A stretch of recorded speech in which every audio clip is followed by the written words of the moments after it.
going to show you their helicopter. All right? Alright, Joe. Are you guys ready? Well, we can have her way to call it. Let's see how well it lands. All right, go ahead. We made a helicopter. Watch. 3, 2, 1.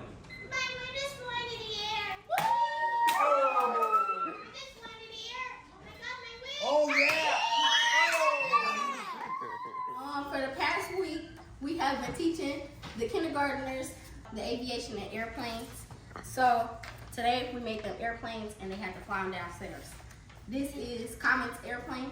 Also, Mr. Gates was showing the kindergartners about how far a paper airplane can go based on its design. Also, I learned a lot from this class.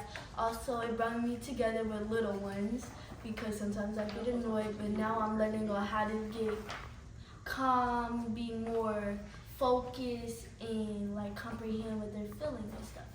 So me and Elijah, we use like plastic as wings for the helicopter, and we use the rubber band as the source to put power into the helicopter's propeller to make the helicopter spin and fly all the way up.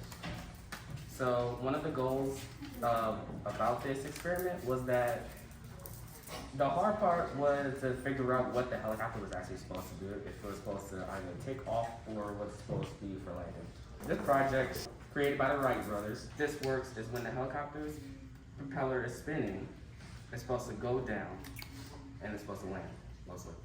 And the first 3 times we tried to make it land, it crashed. It gives me joy to spend time with the little kids because I like working with little kids. So it helps me practice for a future career I'm planning on to do it too.